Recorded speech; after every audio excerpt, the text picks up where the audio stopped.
राज्यात उन्हाच्या चटक्याने दुपारी उकाडा वाढला आहे. कमाल तापमानात काहीशी घट झाली असली तरी उकाडा मात्र जाणवतोय.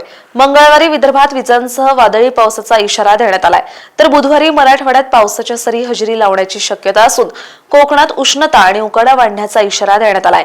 उर्वरित राज्यात मात्र उन्हाचा तापदायक कहर कमी राहील असा अंदाज हवामानशास्त्र विभागाने वर्तवलाय. आज विदर्भातील भंडारा, वर्धा, चंद्रपूर, नागपूर, गडचिरोली आणि गोंदिया जिल्ह्यात तुरळक ठिकाणी विजांच्या कडकडाटात वादळी वाऱ्यासह हलक्या ते मध्यम सरी हजेरी लावण्याचा इशारा हवामानशास्त्र विभागाने दिलाय. तर उर्वरित राज्यात उन्हाच्या झळा कमी होतील असा अंदाज वर्तवण्यात आलाय. तर उद्या म्हणजेच बुधवारी मराठवाड्यात पावसाचा तर कोकणात उष्णतेच्या लाटेसह उकाड्याचा इशारा देण्यात आलाय. मराठवाड्यातील नांदेड, लातूर आणि धाराशिव जिल्ह्यात तुरळक ठिकाणी विजा आणि वादळी वाऱ्यासह पावसाचा अंदाज आहे. तर कोकणातील ठाणे, रायगड, रत्नागिरी, सिंधुदुर्ग आणि मुंबई जिल्ह्यात तुरळक ठिकाणी उष्णतेच्या लाटेसह उकाडा असह्य होईल असा अंदाज हवामानशास्त्र विभागाने दिलाय.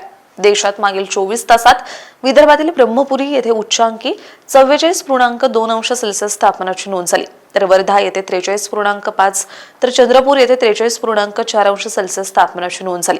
तर मध्य महाराष्ट्रात जेऊर येथे 42.5 अंश, मराठवाड्यातील नांदेड येथे 41.2 अंश तापमानाची नोंद झाली.